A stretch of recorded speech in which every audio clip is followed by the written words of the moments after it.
Good morning students, स्वागत है आपका हमारे चैनल में। आज हम 12th क्लास की हिस्ट्री के फर्स्ट चैप्टर के बारे में जानकारी जुटाएंगे। चैप्टर का नाम है ईंट, मनके तथा अस्थियाँ, हड़प्पा सभ्यता। हड़प्पा सभ्यता सबसे पुरानी सभ्यता मानी गई, लेकिन इसकी खोज जो है 1921 में दयाराम साहनी ने की थी। हड़प्पा सभ्यता के मुख्य दो केंद्र हैं, हड़प्पा और मोहनजोदड़ो। मोहनजोदड़ो की खोज 1922 में हुई। हड़प्पा अथवा सिंधु घाटी की सभ्यता सबसे विशिष्ट वस्तु जो है हड़प्पाई मोहरें हैं। इन मोहरों का निर्माण शैल खड़ी पत्थर से किया गया था, जिन पर सामान्य रूप से जानवरों के चित्र तथा एक ऐसी लिपि के चिन्ह उत्कीर्ण हैं जिन्हें अभी तक पढ़ा नहीं जा सका। हड़प्पा का नामकरण। सिंधु घाटी सभ्यता को हड़प्पा संस्कृति के नाम से भी जाना जाता है। पुरातत्वविद संस्कृति शब्द का प्रयोग पुरावस्तुओं के ऐसे समूह के लिए करते हैं जो एक विशिष्ट शैली के होते हैं और सामान्यतः तौर पर एक साथ एक विशेष भौगोलिक क्षेत्र अथवा कालखंड से उनके संबंध पाए जाते।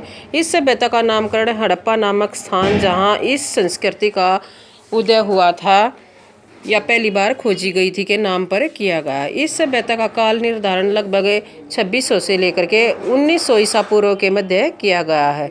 परवर्ती तथा आरंभिक हड़प्पा उसे कहते हैं जो संस्कृतियाँ इसके बाद अथवा पहले अस्तित्व में आई हों या हमारे सामने आई हों।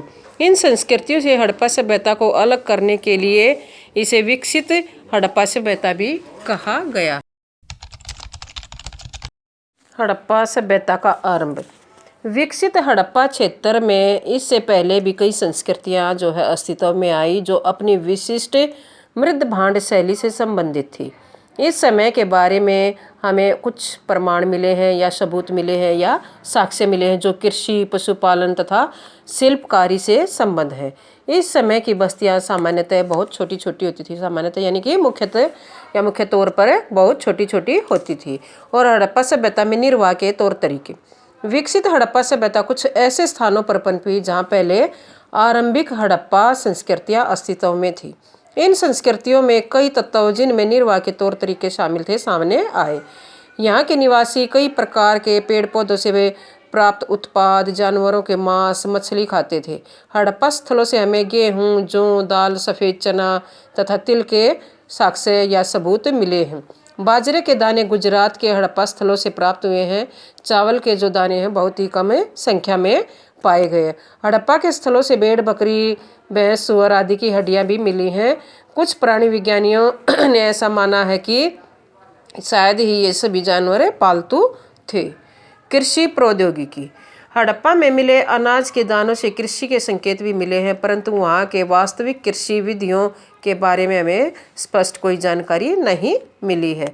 हड़प्पा संस्कृति से प्राप्त मोहरों के रेखांकन से स्पष्ट होता है कि तत्कालीन लोगों को वर्षभ के बारे में जानकारी थी।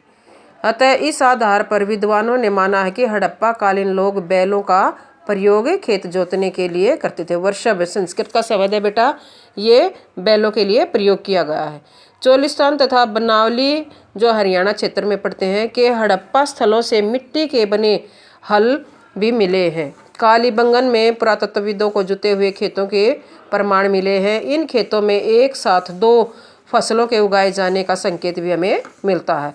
अधिकांश हड़प्पा स्थल अर्ध शुष्क क्षेत्रों में स्थित थे जहाँ संभवतः कृषि के लिए सिंचाई की आवश्यकता पड़ती थी। अफगानिस्तान में शोरतुगही नामक हड़प्पा स्थल से नहरों के प्रमाण हमें मिले हैं। धोलावीरा में जलाशय मिले हैं।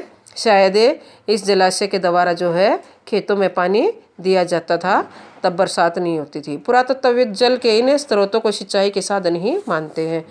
थैंक यू बेटा, आज के लिए इतना काफ़ी है।